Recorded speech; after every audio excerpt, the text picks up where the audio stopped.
So let's invite our speaker, Ashrit Racharla.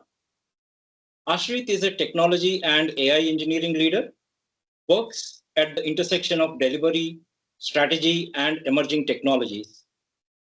He focuses on how AI is reshaping professional roles and decision-making in a real-world delivery environments. Ashrit works closely with the delivery leaders and teams, bringing a practical perspective on how project and delivery roles are evolving. He speaks regularly at AI industry conferences and serves as a jury member at hackathons. Besides work and speaking at conferences, Ashrit enjoys writing poetry.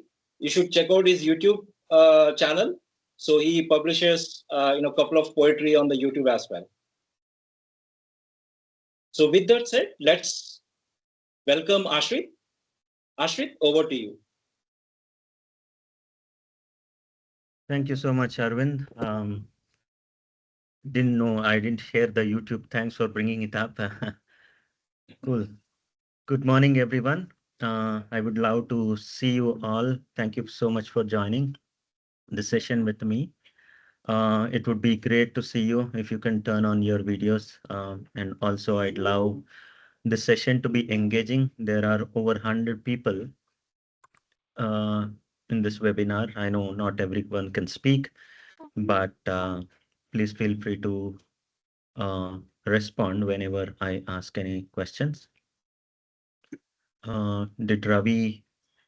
Yes, Ravindranath. I'm a steel plant professional. Sorry. I am a steel plant professional. Okay, great. I am a non-technology person. Okay, all right.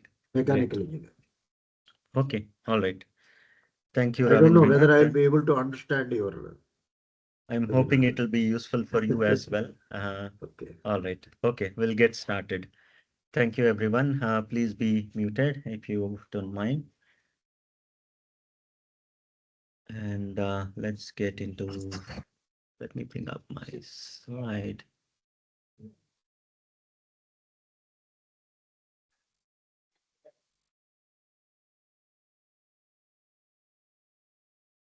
Okay. Do you see my screen, everyone? Yes. You can just give me a thumbs up. All right. Thank you, everyone, for confirming. We'll get into the agenda to begin with. It's all about going to be about how you can up your game as project managers. What are the things, why it actually matters today, the shift towards AI, what has changed in the past few years, and then we'll also see where AI meets project management, and then what are the right ways to work with AI, and then get into how you can shift, make a shift in your role from coordination to decision leadership. And also, ultimately, all of us, you would want to know how you can become indispensable in the age of automation through AI in this era, right? So that is quick context or the agenda of what we are getting into. Before we get started, one quick question. Please don't unmute yourself because there are a lot of members. Feel free to ping your responses in the chat. So why do you think there is a lot of buzz around AI, and what made it, what changed? What is the change that made it enter into our daily work? I believe all of us or most of us are using something or the other, some AI tool every single day.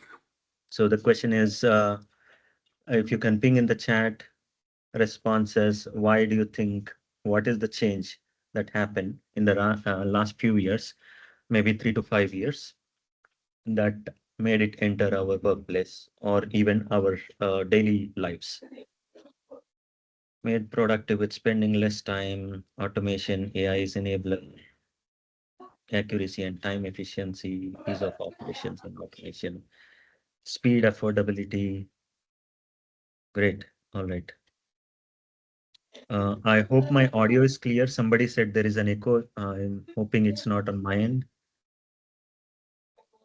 You are clear. Okay, great. Thank you. All right. Great. Thanks for your responses, everyone. Good responses. Before we get to the answer, one quick overview of what has happened or the history of AI, right? AI is not new. It has been there since 1950s, not a century, like more than close to a century, right? Like three-fourth rather. 75 years it's been. And but if you notice, yeah,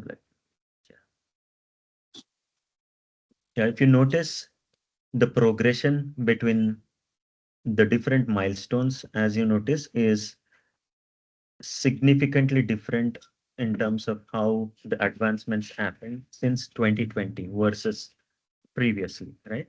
So what is that changed? Uh, it is the access, right? So earlier, a bunch of data scientists, specialists used to sit in a room, they do the research and development of different AI machine learning models, and then uh, it would not have impact on the masses, right? And it needed specialists and time and infrastructure for everyone or anybody to use it or build it.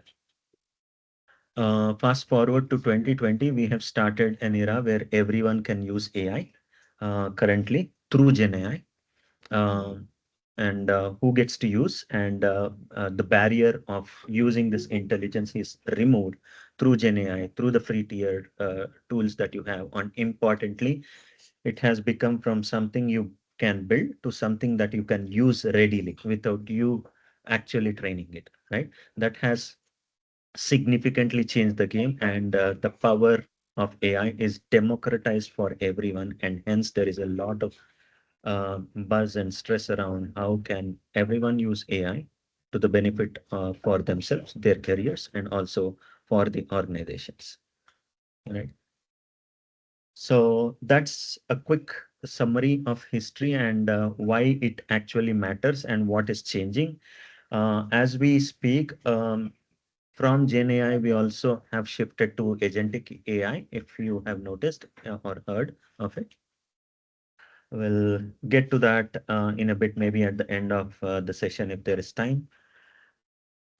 So how does AI matter for project management? What are the areas that you can leverage AI, right? That is a common question that you might have. So we'll quickly review use cases, right? Before I bring up, you can feel free to chat. What are the different activities as a project manager you do every day in your career at your work? If you want to ping quick answers, what are the things that you do on a daily basis as a project manager?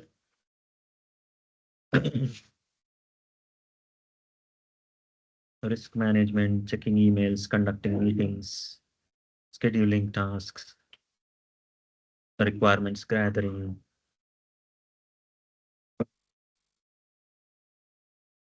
daily stand-up, managing team, BRDs, project costing. Great. All right. Exactly. So project planning, documentation, you document requirements and maybe risk documentation and things like that. You also do estimation of the cost, budget.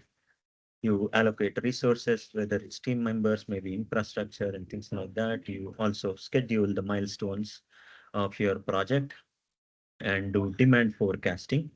You report the status to your leadership and stakeholders. You also do the risk logging and documenting them, the risks.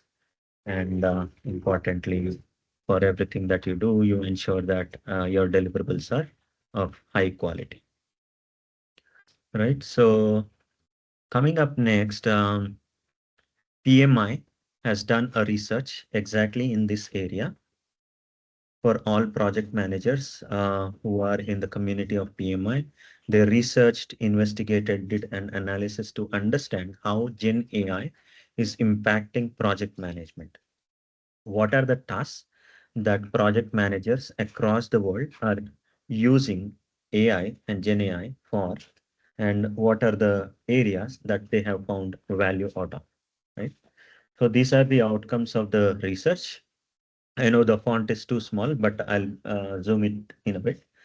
So if you notice this graph, it is the top right quadrant shows what is the usage, and so the y-axis is basically the impact they are able to see when they use it, and on the x-axis horizontally is how much they are able to use AI in those tasks, right? So the top right that way is mostly used. These are the areas where people mostly use AI and also found most impact when they use AI. On the left, top left is where they are able to use, but not enough. There is high impact, but people haven't started using it enough yet, not fully leveraging the potential of AI in these areas. So zooming it a bit, these are the areas like budgeting, data analysis, planning and monitoring, risk identification and summarization and review of the contents are the areas like the legends, the triangle, circle, squares you see here. So those are the areas they are able to find high impact and also able to use very much in these areas like collecting and extracting data for the projects and setting up an analysis, creating reports for project performance and generating insights to make informed decisions and things like that. So these are the areas where PMI found through their research that uh, these are the tasks you can find most value out of in terms of impact, and also many people are already using this in these areas. Now, if the question is, where else can you use? Double down. These are the areas: managing the budget, defining the scope and objectives, and then communicating the plan, and creating work breakdown structure and things like that. All right. Now, let's get into how these are the areas, right? So how can you use AI tools to automate some of these for yourself, right? So that's going to be the next step. Uh, let's get into a quick poll or chat responses. I'm sure many of you, if not all of you, use ChatGPT. That's the most popular tool right now in terms of Gen AI.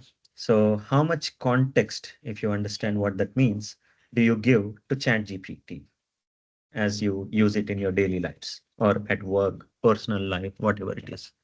If you can ping your responses in the chat.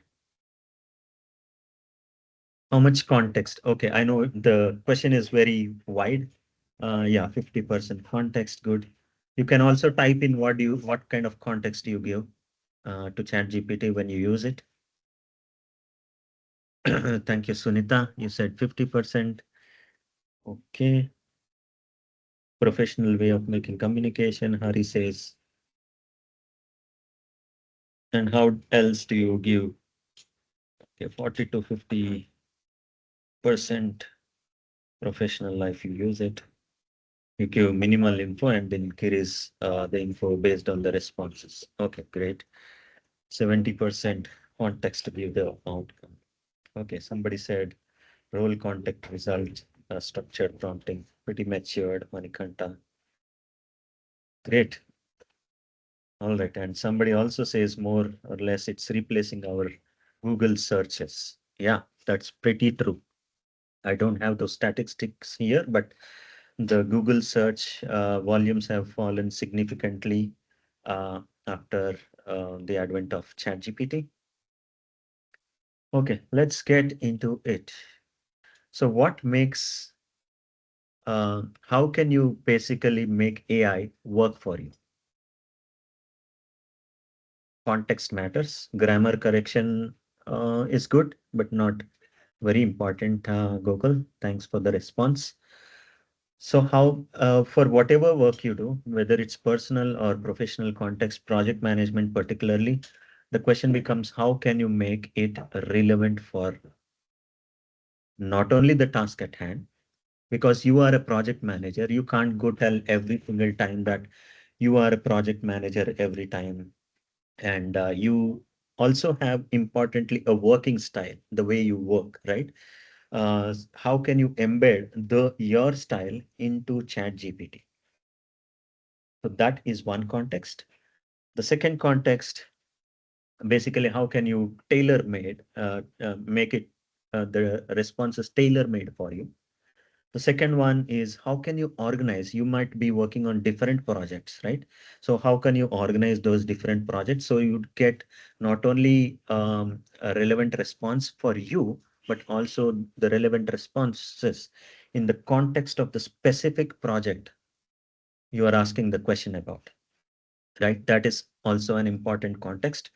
And of course, the last one, which is probably something you might have heard, somebody said the structure of the prompt, different. I'll come to that in a moment.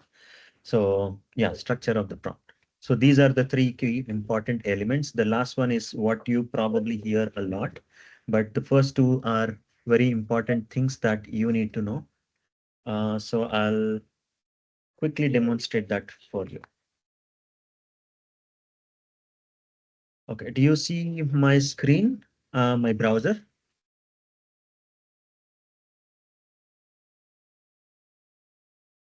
Yes.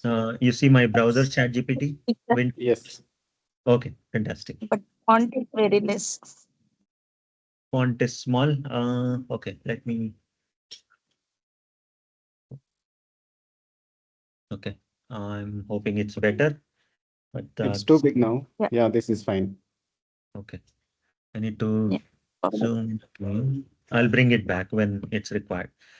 So the way you basically should I or else?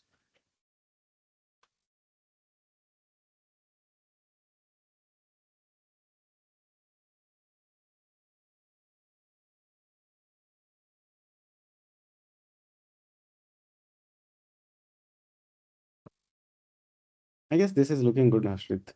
Okay, fine. That's okay. So yeah, like I mentioned, first thing, how can you make it tailor-made for you? Not only for that particular question that you are asking ChatGPT, but every single time, how can it think the way you want it to think? Particularly, you might want it to think like you, right? Rather than a general purpose model. A ChatGPT, as a reminder, is a general purpose model. It works for everyone. It works for everything, rather. We'll get into more of how it can work for project manager particularly. But to begin with, what you can do is if you have like ChatGPT, go to your personalization. You have multiple options here. One of the important to make it tailor-made for you every time. Personalization is where you need to go. You have different parameters here that you can adjust the base style and tone. You can, um, I think the default style makes it very friendly, as in very encouraging, in a way to encourage you in using it. It might sometimes get too easy for you, honestly speaking, as in it won't be critical and sharing you the feedback that you may need to do your best, right? So I would say I adjusted my setting to candid for that reason. Earlier it was default, so I adjusted to candid, and it would be candid with me, honest, keep me honest, and I also say be critical in a way. As you see, apart from these, you can also set like warm, enthusiastic, all of these, and the characteristics, and also the custom instructions I gave. I ask it to be critical because I just don't want to blindly follow whatever it says. I want it to challenge me, right? Only then I'll be able to do my best rather than copy pasting what it spits out. And yeah, I also explicitly say challenge me, and also be critical. If something is wrong, call it out and things like that. So there are other things of you can also mention your name and all of these things. I will not get into them in the interest of time, but other thing is also you can give some control to your data and also put some links here. If you wanted to continuously access some information, maybe your profile or something like that, you can give those links here. So these are more of global parameters that you can adjust across all the chats of ChatGPT. You have yeah. So coming to somebody said projects. Yeah, this is exactly what you can do. You can create a project. The next question point I was talking about, right? Organizing better. So if you have multiple projects and want to keep the responses um, to the context of the project, yet in the context of your personality and your instructions, you can do that by creating projects and describing what it will do and things like that. Can also give access only to this project or default. The default would enable all the conversations to be available across the projects. You can keep it within the project as well. All right. So that is how you can make the most of ChatGPT. Coming back to the presentation. Uh, yeah, so these are the three good steps. Okay, coming back, the last thing somebody said. Yeah, the structure will get back to it.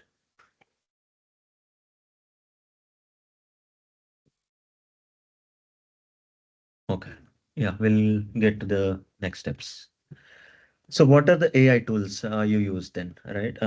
So if you can quickly put those in the chat. What are the AI tools you commonly use apart from ChatGPT? ChatGPT,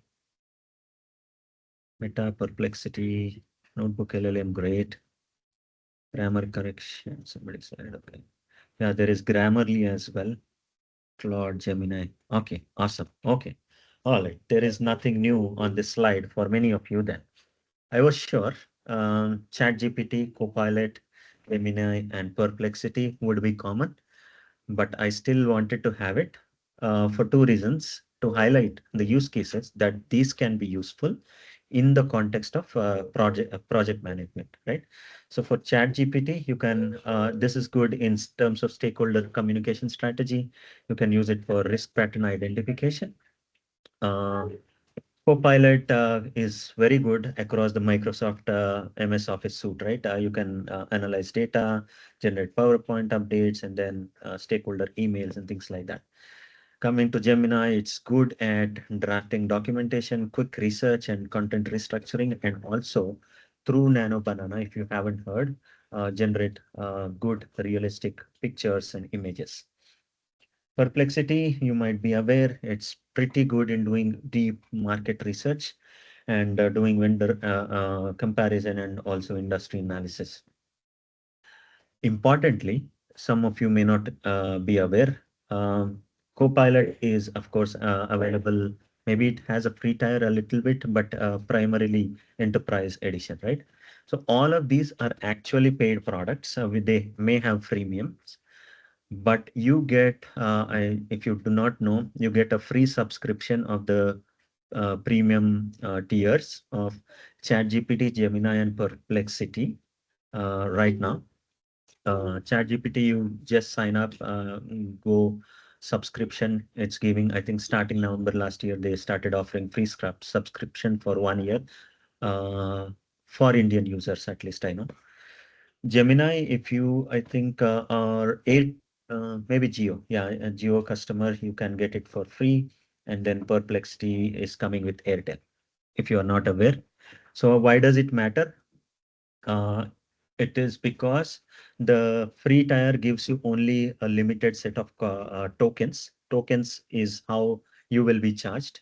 Tokens earlier in traditional software, it used to be like free for 1 week, 1 month, 2 weeks, whatever, right? So it is now pretty much on tokens on a daily basis. So you get more tokens, and importantly, the most powerful models you get access to through the Pro and Go subscriptions of this instead of free subscription. All right, that is one part, but you might ask, okay, what are the tools that we can leverage and more closer to project management, right? So are there specialized tools? All of these ChatGPT, Copilot, Gemini, Perplexity are great but they are general purpose models. They can be used for anything, right? And in the context of project management, you might want guidance in terms of the PMI, PMBOK standards, right? So for that, you have somebody called it PMI Infinity is what you have for it, if you're not aware. So what it offers is built-in prompt templates, which are aligned to PMI processes and also which are commonly used. Yeah, the outputs also would be structured and aligned with PMBOK terminology. And then you have dedicated AI agents for common PI tasks. I'm going to demonstrate right now that for you.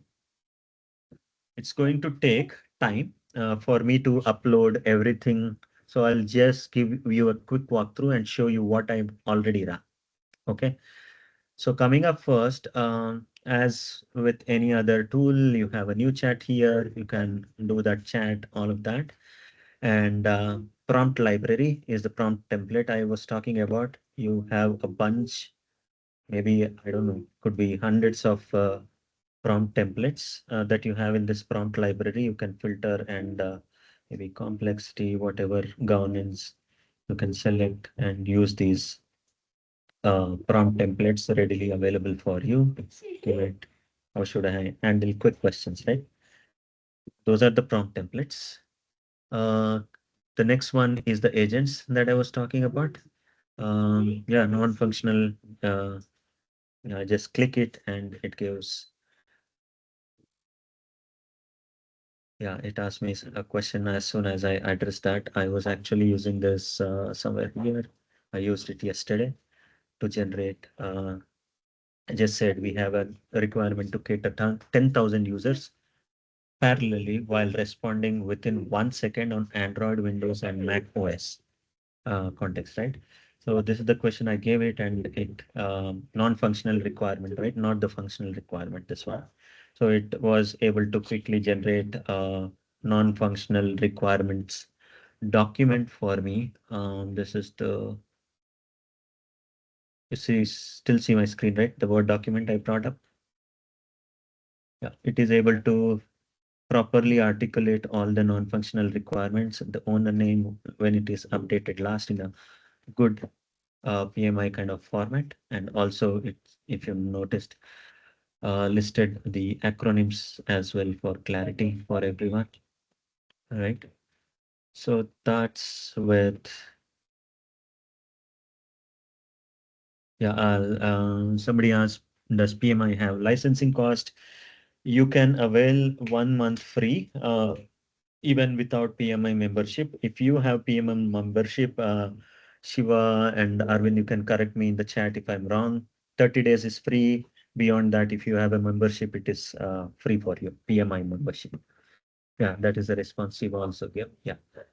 So this is the non-functional requirement that I was able to generate. Like that, you have several other, like you can generate a project charter, a RACI charter, and many other things that you could do using the agents, out of the box agents that come with PMI Infinity. If you want to learn more, there is YouTube tutorial, things like this. You can go here, learn it. Then this tutorial link here. Coming to how else, more use cases of how you can leverage ChatGPT, sorry, PMI Infinity. This is another example. I gave it as a project managers, you might be logging risks, document them, right? So this is the risk register I gave it. Let me bring it up for clarity. Yeah, this, I hope you're able to see.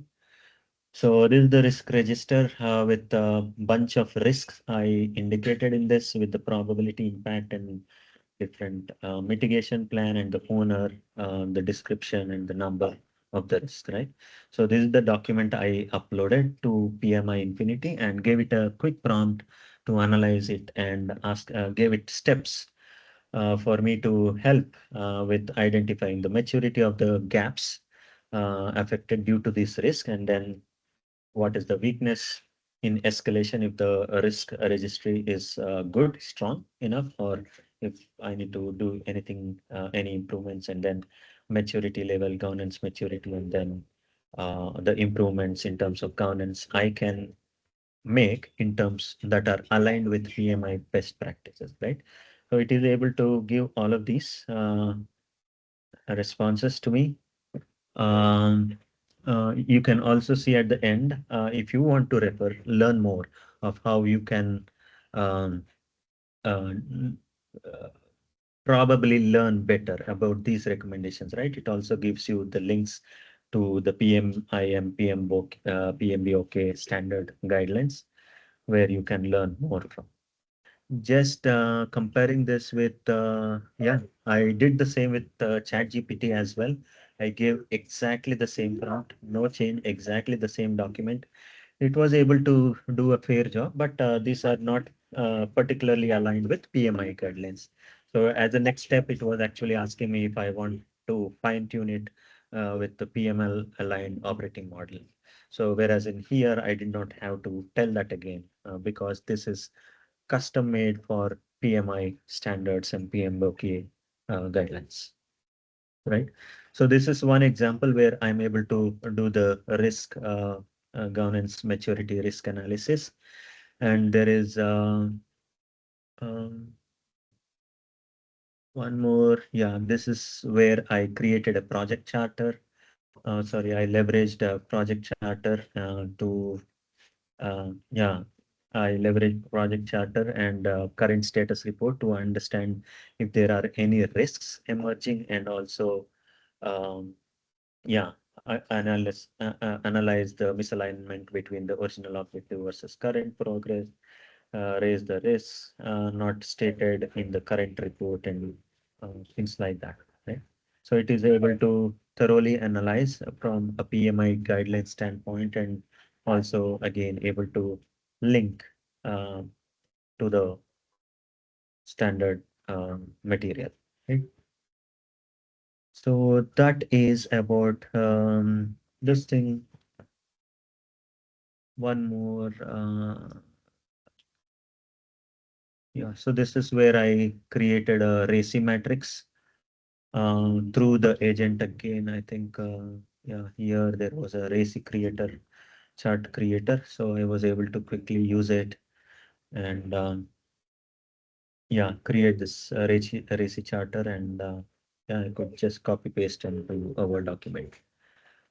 Yeah, I can also continue the interaction and tell it more how exactly what I want it to be tweaked and things like that.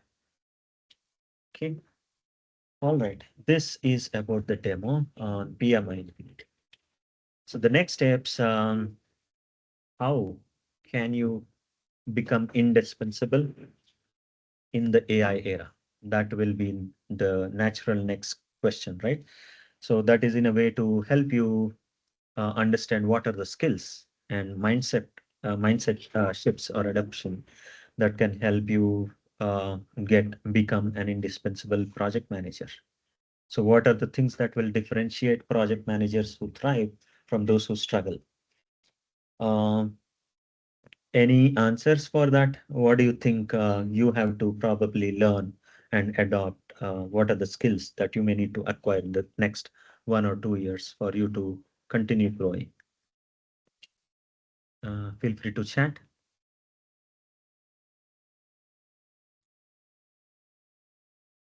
AI adoption, adaptability. Great. Improve efficiency using technology, prompt engineering, very good. Systems designing, great. Adaptability to latest technologies. Okay, good.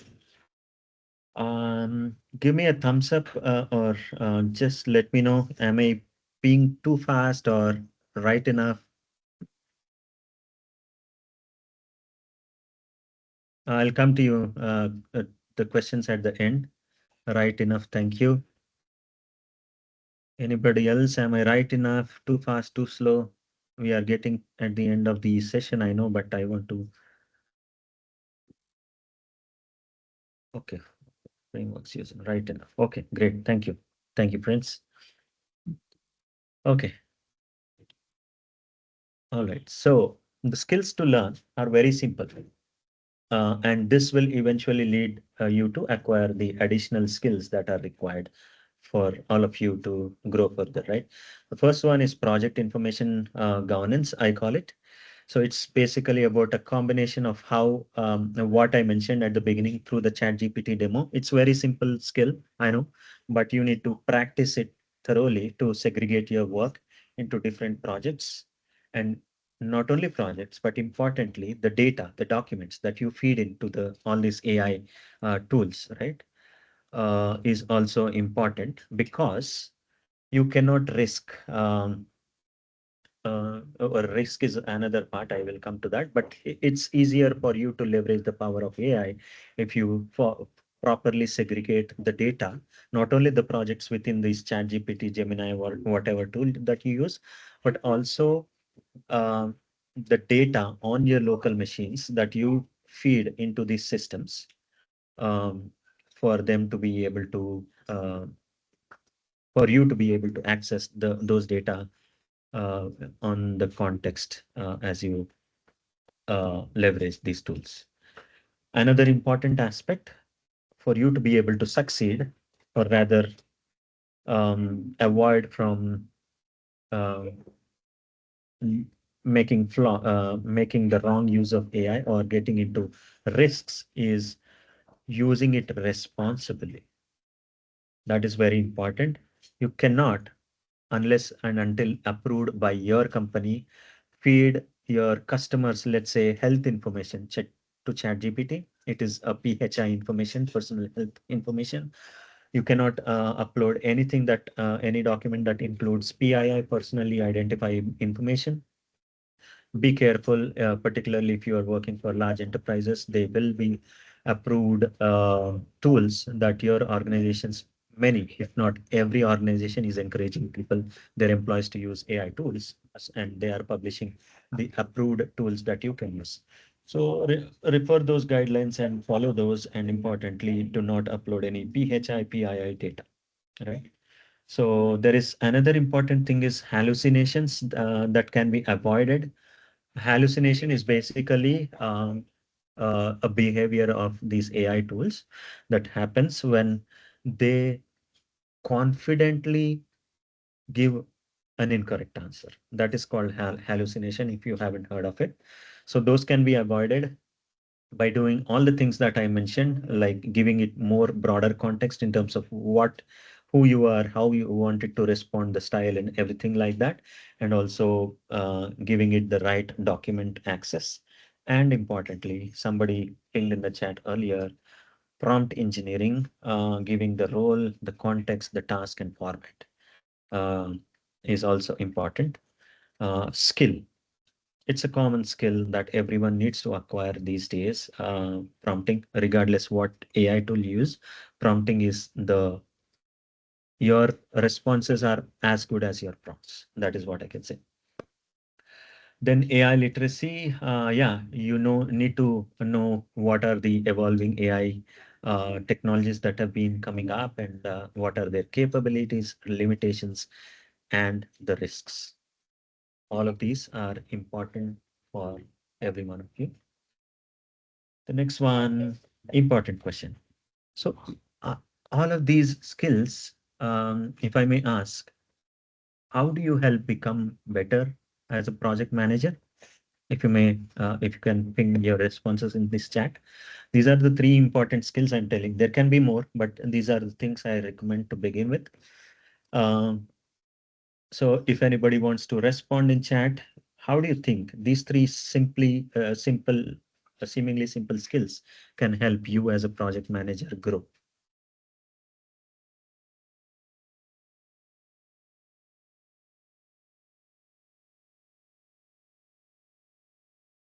The skill gaps. Thank you.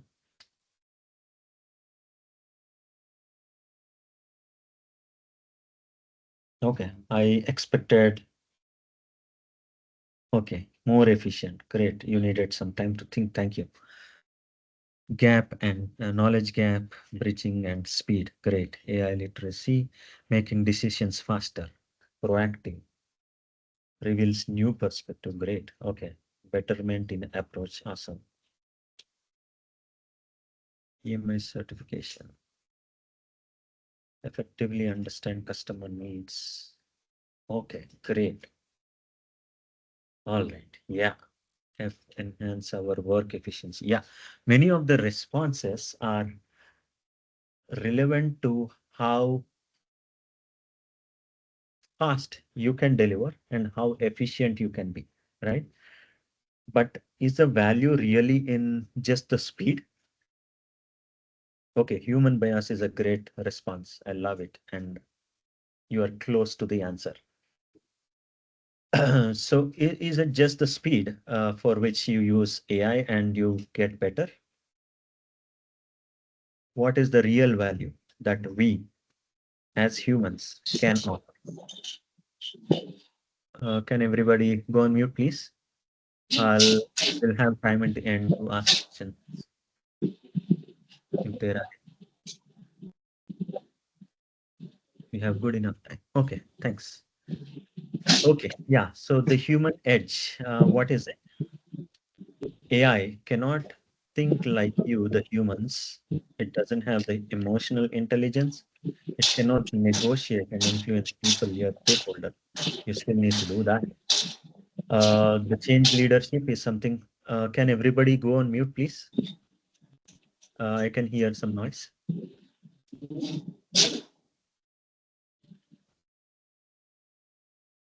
Yeah, please go ahead. Okay, thanks. Yeah, you need to lead the change. AI cannot. AI, you can work with AI, but you cannot let AI take charge of the change that you want to lead, right? AI cannot be aware of the culture. It cannot have the cultural awareness of your team, of your stakeholders, of your organization. You are the human who is good at doing that, and it cannot mentor, of course, and coach humans. People can, of course, you might say, ask questions and get responses, but it can never meet the human mentoring and coaching standard in terms of that one-to-one connectivity and that what do you say, that human touch that um, uh, offers the personalization and deeper understanding of the humanness of the other person, right? And then the most important, it cannot own the decisions that you make. You cannot ask ChatGPT or any other AI tool, even PMI, and paste those answers. You still need to own the decisions that you are making, which you will be paid for. So these are the characteristics that we innately have as humans, and AI cannot have these skills, even if they seem to have those, right? And at the end of the day, we are held accountable for leveraging all of these skills in our day-to-day lives. So the point is not just about using these tools, using these, building these skills and using them or using the other tools, but to use the time you save in these most important things that cannot be replaced with AI, and that is going to give you the edge for you to thrive in this AI era. Importantly, as I've been calling out, I did not say use, I've been telling work with AI. So the project managers who work with AI as opposed to use AI will outperform the project managers who do not.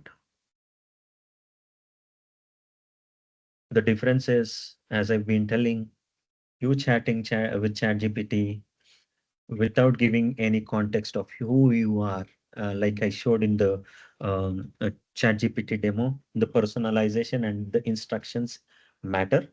And also, yeah, it needs to challenge you as well, right? You cannot just ask a question, get the output and paste it in documents. There was a research done by Gartner and I think Harvard also maybe, which said people who have been using ChatGPT and other AI tools haven't been able to have a good understanding of what they produce. That is exactly because of this reason, because people use AI, they don't work with AI. Okay, I request all of you to work with AI rather than using AI. Ask it to challenge, ask it to be critical with you and interact with you as compared to asking it to answer your questions. That's the end of the session. I know you will have questions, but I'll bring this up if you want to connect with me on LinkedIn, and I'll pause there for any questions. I hope you found this session useful. Please ping your questions if you have any. Thanks, Ashwin. Thanks for that insightful session. We have a couple of questions. In the interest of time, maybe we'll take one or two, and the rest we'll do it offline. We have a question from Lakshmi. What is a information governance and how to ensure capturing all governance parameters during the project initiation phase? Okay, sorry, say that again. I lost it.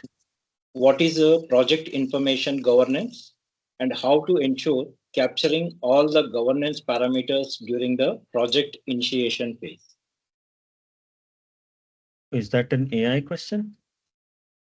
I get it looks like a project management question. I think Lakshmi, would you like to open your mic and just put some light on it? What's your thought? It's definitely not really an AI question. Ashit, thanks for seeking this clarification. But you mentioned about it in the skills to learn slide when you were earlier walking us through some information, right? So I mean, let me clarify a little. So this is most related to project charter. When we work on creating a project charter, we will have to touch base on the governance aspects. And now with the new PMBOK 8 guidelines, right? So there is a lot of focus on the governance. So I just wanted to ensure, just wanted to get some information around how do we capture all those parameters? If there's any, but yeah, definitely not AI real specific question. Okay, yeah. Thanks for clarifying, Lakshmi. Arvind, do you want to answer that separately?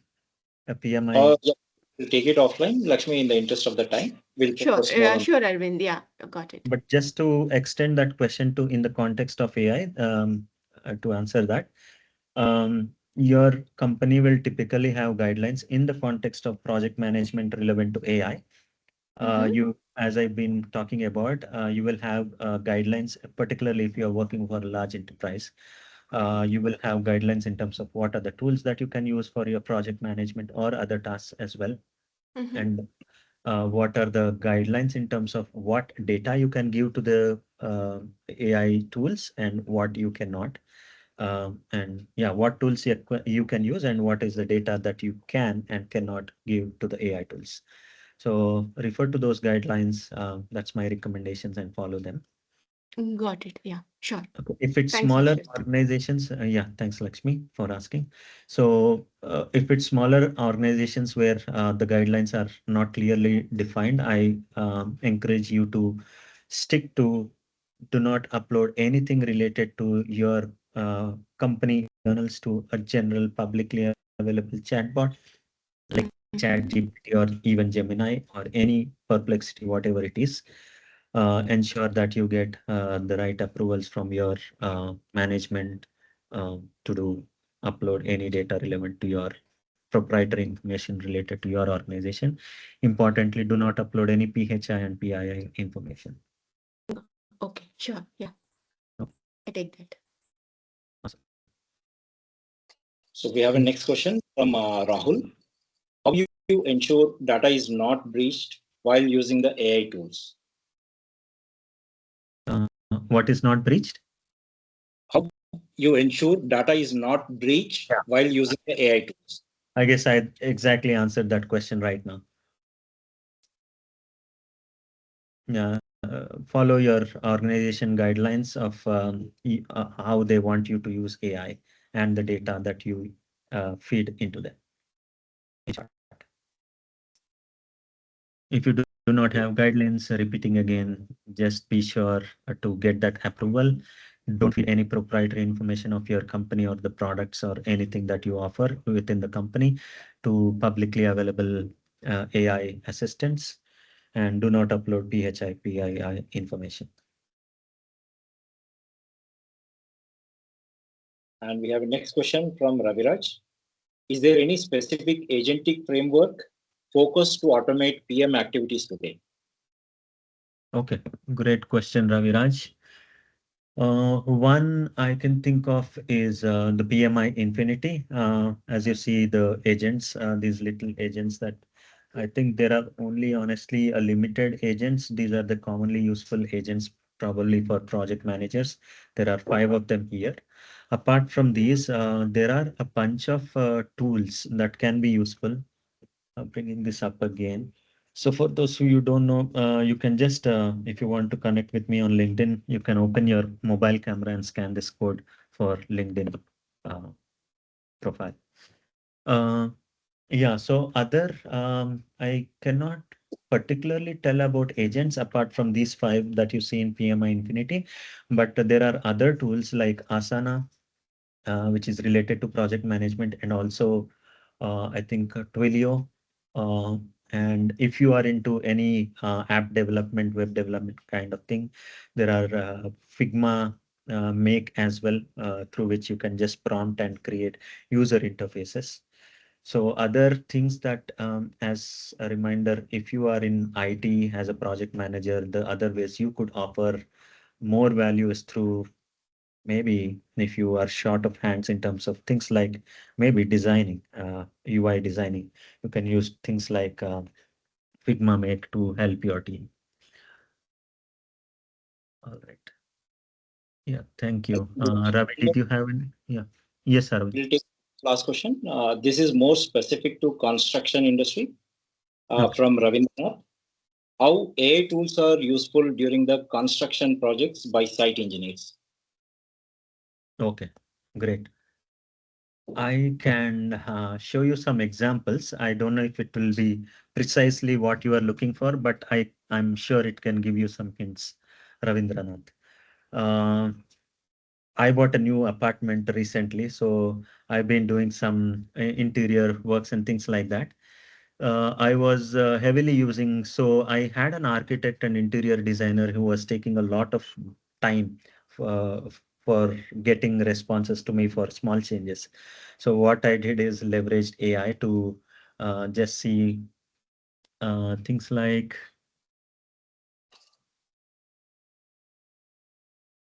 this is just the beginning. I can try to answer it more deeply, but I'm telling you what it can do.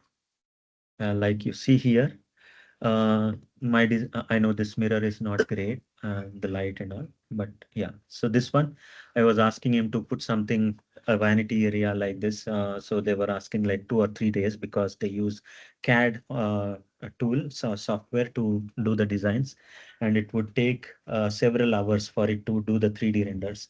So I was impatient to wait, honestly. So I started leveraging AI. So it was able to do a quick job just with, I uploaded the construction. This is the progress already I had. And this is maybe the wash basin I wanted to use. Uploaded it, these 2 images, and I gave it an instruction, and it quickly showed me how this would look like when I install them. I had done several other things like that as I progressed, even the design, this thing, how this design looks and things like that. Um, yeah, these are some examples. I was also doing this bedroom design, all of this. I know this is not exactly construction, but I believe this is relevant to you. So you can do similar things. If you have any specific architectural questions, I may not be able to answer, but I'm hoping this is a helpful hint for you, Ravindranath. Can I ask slightly elaborate on this? Sure. You see, Maybe the in last question, since in we our are. in our steel plants, when we do expansion projects or greenfield projects, There's a lot of work by the site engineers on the site, day-to-day work. One of those points, what you explained, that is, one is that project information governance. That is really useful for the site engineers. Because a lot of information is coming from civil, structural, architectural, design, and automation, electrical, and all during the equipment erection or construction. But apart from this, because a site engineer who is on the front and getting the job done by this and meeting the target. So what are the other areas in day-to-day work where they can use these tools? Can you throw some light on that? The site engineers? Yes, yes, yes. So It's Site engineers, difficult site for me. supervisors. I Because because normally I they do not are know what is. diploma holders or maybe freshly joined graduate engineers that way. Maybe 2-3 years experience. So, Okay. in the interest of the time, can we take this offline? Maybe you can connect with Ravindranath, and then we can take it offline. Okay, yeah. Sure, Arvind. Hope Ravindra, you're good with that. You can ping me on LinkedIn. Feel free to do that, Ravindranath. Thank you. So, thank you, Ashrik. Thanks for this insightful session. Thank you. Thanks for having me here, Arvind, and the whole PMI organizing team. And thanks everyone for joining. I hope this is helpful for you. So, Ashrik, if you could share, stop your screen share, I would just like to present a couple of the things. And so, everyone, I request please stay. We have a couple of we have a member talk and couple of more announcements to make. Please stay tuned.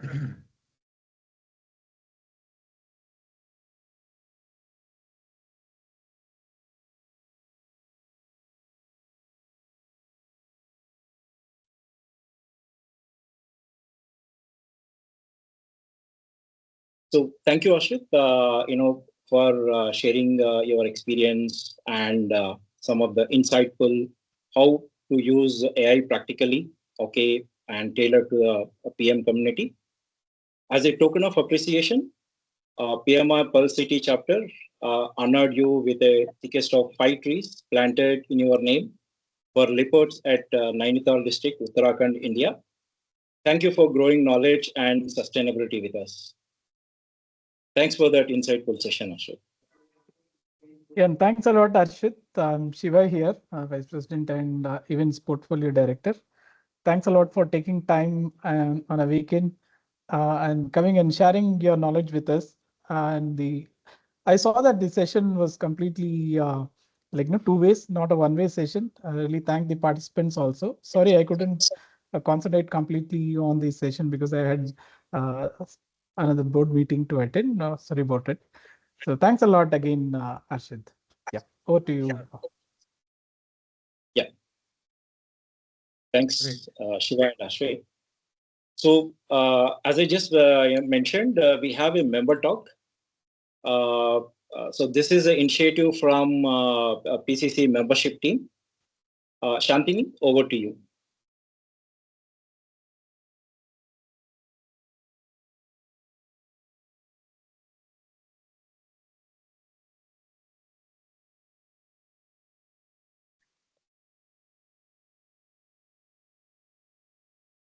Shanti, we cannot hear you in case if you are speaking. Thank you, Arvind. No, the screen shuffled. I was trying to mute, unmute, and play with it. Thank you for your patience. Good morning, all. Asha, thank you again for the wonderful session. It's a lot of insightful points. Sometimes we know it all, but then we don't know it all. And then sessions like this tell us what is it that we want to focus on. Thank you again. I'll move in the help of the next section. As we all know, membership portfolio has been working on some of the initiatives to bring more value to the entire PMI community of Hyderabad. I'm really happy to share that our Member Talk initiative is bringing many PCC chapter members to take the platform, share their experiences and expertise, helping the community learn and grow together. Our topic for today's Member Talk is hoping to answer some initial questions that surface in our minds when we want to step into a PM role. I know many of us are experienced on the higher side or the lower side of the overall range. Sometimes the trivial questions matter a lot. But how do we do such transitions? So let me introduce our member talk speaker for today who will help guide this journey. Nagapadmini Racha. She has a close to 15 years of experience driving enterprise level digital transformations, strategic delivery programs, and cross functional initiatives for global clients across Europe, US, and APAC regions. She has extensive working experience in program management, agile coaching and consulting, product management, metrics automation, and governance and organization change facilitation. With that, please welcome Nagapadmini Racha to help us with the insights on her topic today. Padmini, if you could please take over, share your screen, and we can move forward. Thanks, Shanti. I hope I'm audible.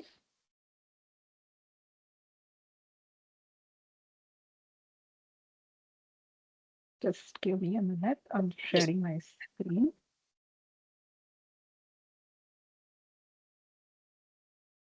Can you see my screen? Yes. Yeah, thanks for the confirmation.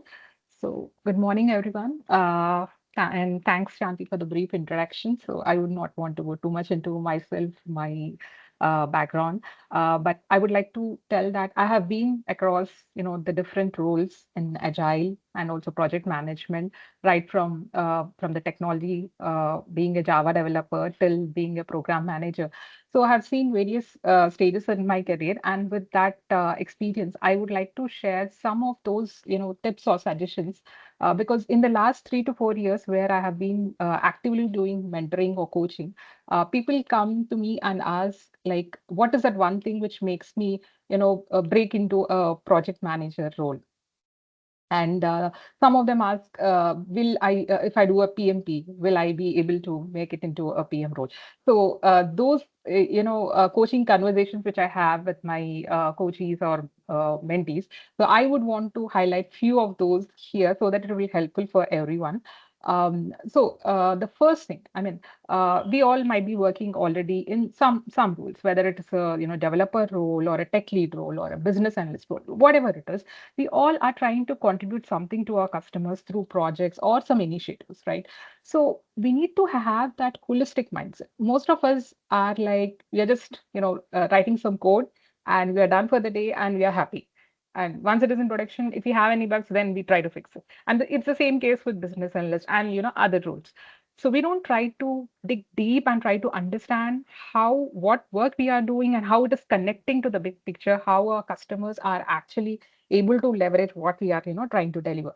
So the first and foremost important thing for becoming a project manager, what I feel is you need to have that big picture, the holistic mindset, the end-to-end systemic thinking.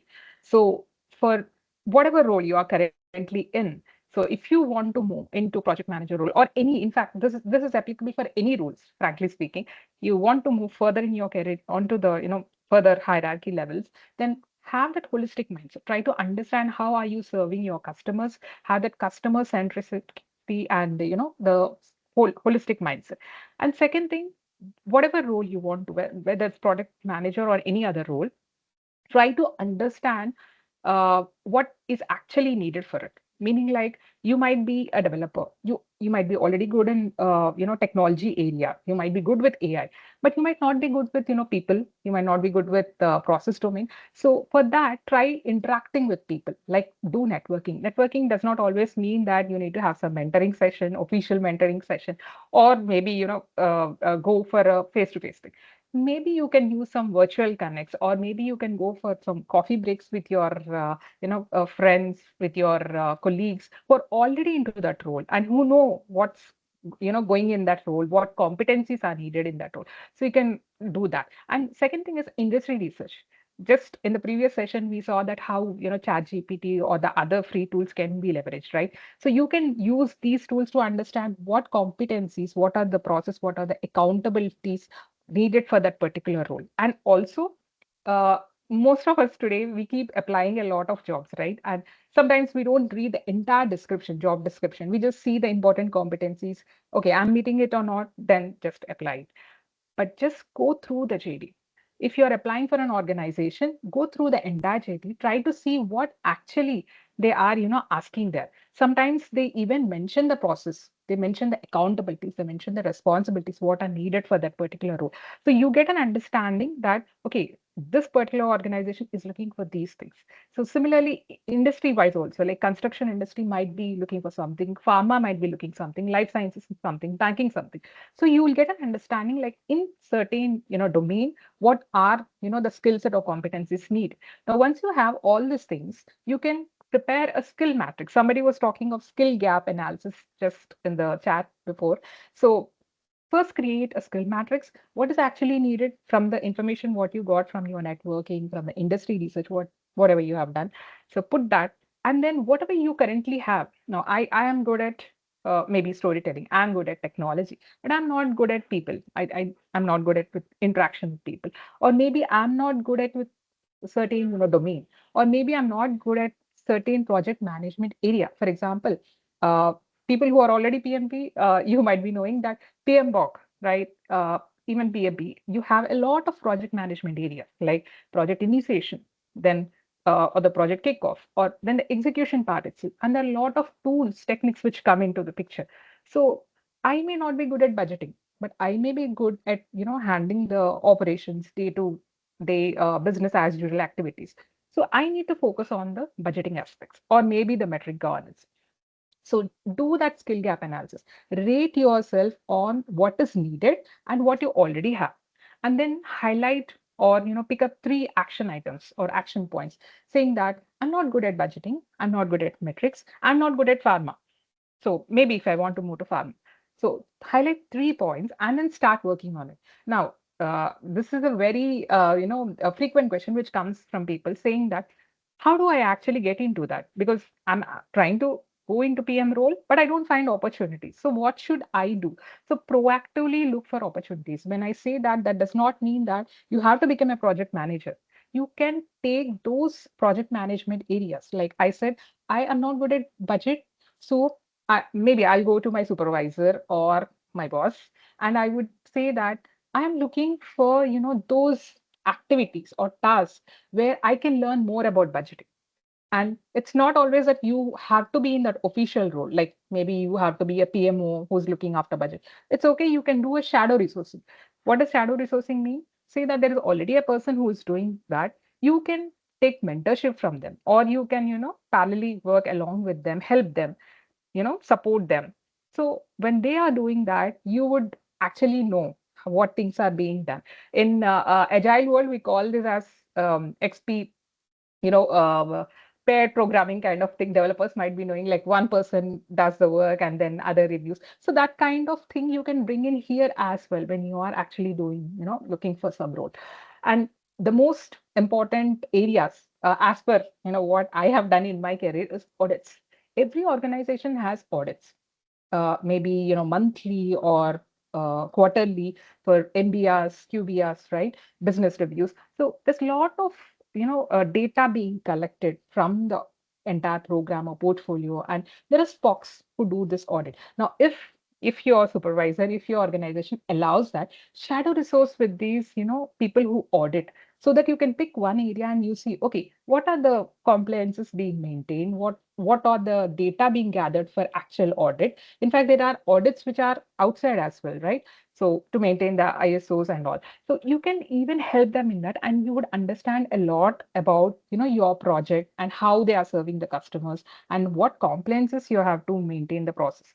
And second thing, business development initiatives. Most of them don't show interest in RFEs or RFIs or proposal buildings, pre-sale activities, but this is a very, very good chance for people who want to understand the entire end-to-end system.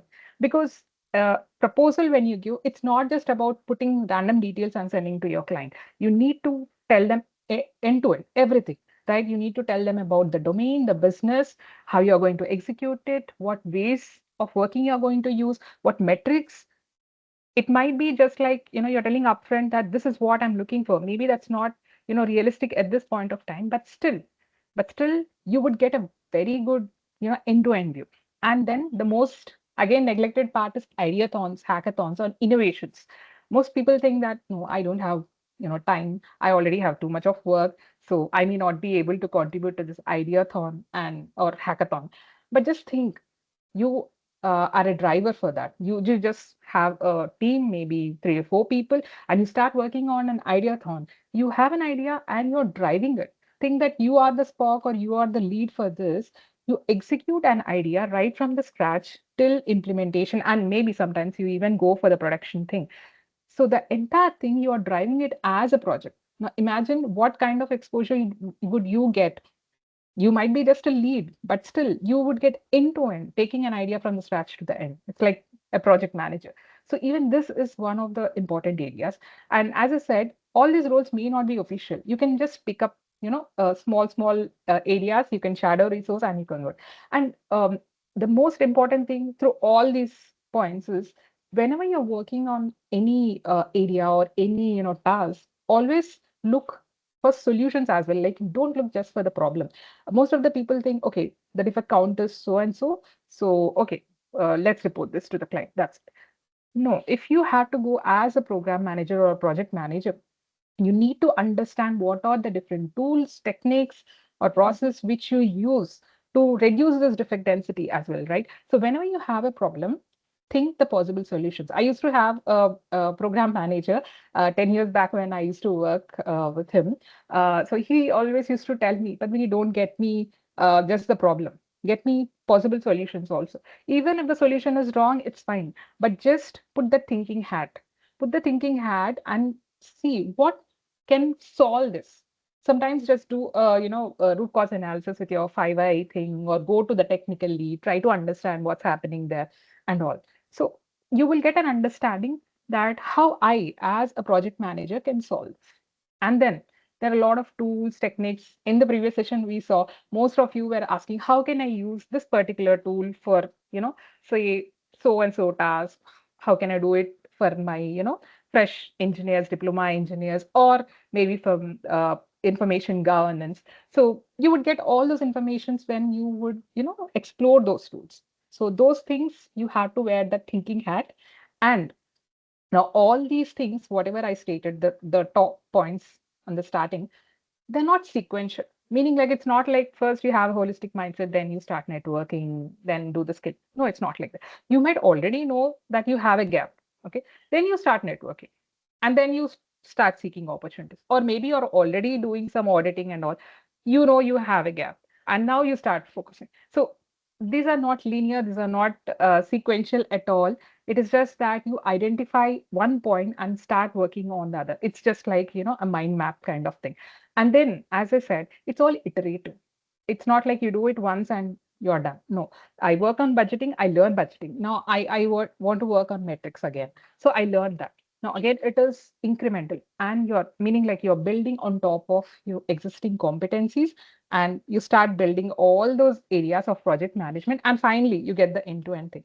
So for people who feel that PMP is everything, that you land into a project manager job, maybe you may. But what I feel personally is PMP is good to have for any project manager, but PMP alone will not make you a good project manager. Okay, because for us, landing in a job is important, but surviving, thriving in that role, and then evolving further to the next roles, right? I mean, whether it's program manager or portfolio manager, that's more important. Nobody just wants to be in project manager role alone, right? So we need to build those competencies, build on top of it, and then go further. So these points, these are from my personal experience, what I have done in my career in the last 10 years. And I thought it will be useful for all of you. So I'm sharing with you all. Thank you so much for hearing me out. Over to you, Shanti. Thank you so much, Padmini. Sometimes the basic things also actually help us, and actually working on things incrementally does compound over the time. Thank you again for your time and sharing your expertise and experience here. Let me quickly present a very quick update for everybody, and then Arvind, I'm going to give it back to you. So everybody who's currently still in the session, if you could please take a screen. Just like Padmini had shared her experiences and her knowledge, we do welcome all other participants as well. If you would like to take the stage, anybody who has an active membership with the Hyderabad chapter, you're happy to register. The registrations are available on the screen, the QR codes for Member Talk. Just like Member Talk, we have another portfolio as well in the membership portfolio. Another initiative being worked upon is Mentor Mentee. With this initiative, we have mentor enrollment and mentee enrollment. We had successfully completed one cohort of it already, and now we are working on the second cohort or the second batch for this initiative. Now, if you are interested to be a mentor or a guiding light to somebody else's journey, please register as mentor. However, if you are in a stage where you would like to get more information, be a mentee, and get guidance with somebody who's experienced enough, please go ahead and register for mentee enrollment. Our team of Rajneesh, Praniti, and Cindy will help through with the mentor-mentee work. I'll leave it on the screen for a second, Arvind, then rest it's back to you. Thank you again for joining us today for the member talk and listening to it. Thank you. Thanks, Shanti.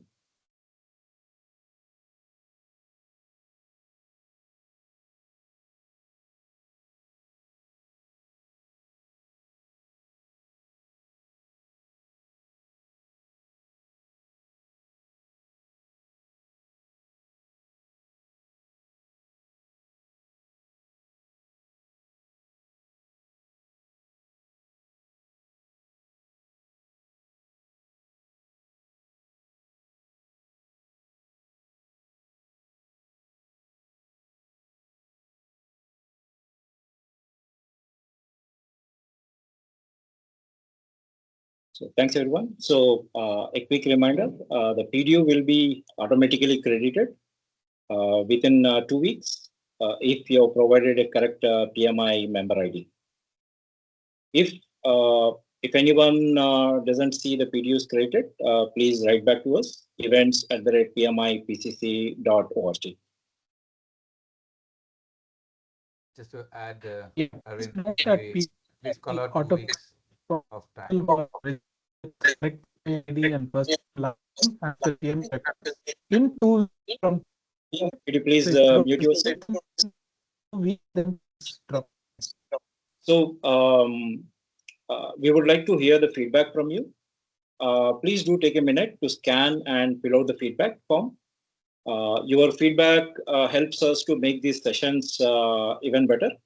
Please do share like what kind of sessions you want to hear from us, or any specific like AI related, or is there any specific project management related topics? And also, is there any way the feedback, the way we can improve it? Take a minute and fill the form. So I will leave the screen for a minute.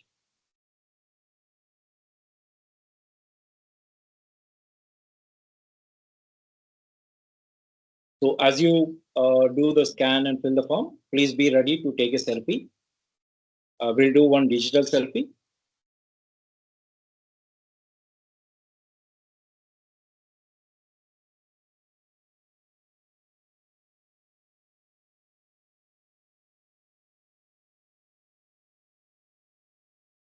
So to receive a regular updates, please scan this code.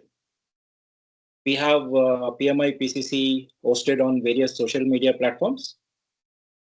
Scan and follow on the respective social media to get the regular updates.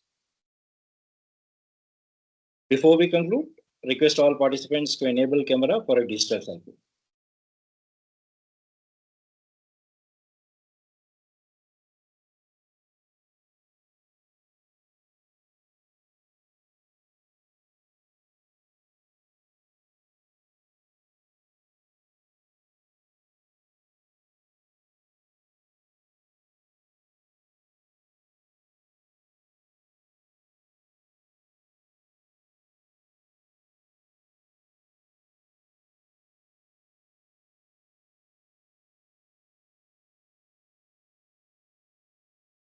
Mani, hope you are good. Yep. All right. Just one more minute, and then we Cheers. should be good. Say cheers, guys. Ah, there's a cap there. That was a good one. One.